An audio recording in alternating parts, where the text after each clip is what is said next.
sell buy ဆိုတာတက်တန်းကုံဆုံးရမဟုတ်ပါဘူးဒါကအဆိုင်တော့ကပစ္စည်းလက်ကျန်စီမံဖို့သတ်မှတ်ထားတဲ့ရက်ပါ no sugar added ဆိုပေမဲ့တတိမှာပါတဲ့တဘာဝတရားဓာတ်ကတော့ရှိနေစေပါပဲ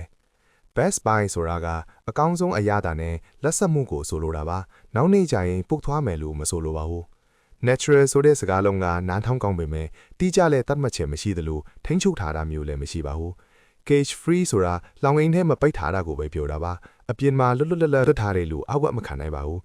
made with real fruit ဆိုတာနည်းနည်းလေးပဲပါတာလည်းထင်နိုင်ပါတယ်ပါဝင်ပစ္စည်းတွေကိုအမြဲဖတ်ကြည့်ပါ ကျွန်တော်ကိုတစ်ချက်လောက်တန်းရှင်းပေးပါဦး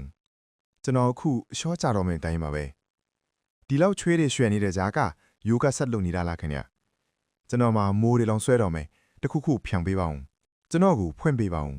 အထက်မှာအင်္ဂါနိကတွေကစိုးနေတဲ့တပတ်ကြီးရှိနေတာပါ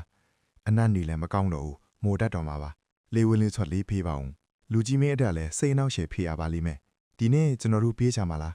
နောက်တာပါကျွန်တော်ကအခုတော့အဖိုးတန်အဝေးလမ်းစဉ်ကြီးဖြစ်နေတာပေါ့မင်းရဲ့ခြေအိတ်တွေကိုကျွန်တော်ရဲ့လက်ကင်ပေါ်မှာပဲတင်ထားလိုက်ပါတော့6လလောက်ရှိပြီကျွန်တော်မလွတ်ရှာရတာအဖုံးကိုမဖွင့်လိုက်ပါနဲ့ဟုကျွန်တော်ရဲ့အခြေအနေကအခုအန်တီရဲ့ရှိကအဆင်ရောက်နေပါပြီကျွန်တော်ကိုကားပူပူထဲမှာ3ရက်တောင်ထားခဲ့တာလေအနတ်တွေကအိမ်ရန်ဆိုးနေပါပြီကျွန်တော်ကိုစွန့်ပစ်လိုက်ပါတော့ကျွန်တော်ကိုမှတ်မိတယ်ရလား2023တုန်းကနှုတ်တကူရီမန်းချက်လေး9ပေါင်သေးပါကျွန်တော်ကိုပြန်ကြည့်ပေးပါဦးကျွန်တော်မှပင်ကူအိမ်တွေတောင်တက်နေပြီအ ਨੇ ဆုံးတော့တကားခုတုံးအဖေတုံးပေးပါဦးကျွန်တော်ရဲ့တားရည်တွေကွာနေပါပြီလူကြီးမင်းနားထဲကိုလည်းချွေးတွေဝင်နေပါလိမ့်မယ်ကျွန်တော်ရဲ့နားချက်ဖတ်တွေကိုတန့်ရှင်းပေးပါဦးကျွန်တော်အရန်ဆေးကန်နေလို့မင်းကောင်းပေါ်ကနေရှော့ကြတော့မယ်ထင်တယ်ဒီကိုလာပါမင်းရဲ့အကျွတ်သားတွေကိုကျွန်တော်အနှိပ်ပေးခြင်းယုံလေးပါနည်းနည်းတော့နာလိမ့်မယ်နော်ကျွန်တော်ကအရန်မာကြော်တာဆေးလွတ်လွတ်អော်လိုက်ပါကျွန်တော်ကအဖိပေးမယ်သူပဲကျွန်တော်အခါပေါင်းများစွာအောက်ကိုပြုတ်ချဖူးပါတယ်ကြည့်ပါဦးကျွန်တော်ကိုမှချုံခွတ်တေးနဲ့တိုက်ခါလဲဖြစ်စည်းနေပါပြီ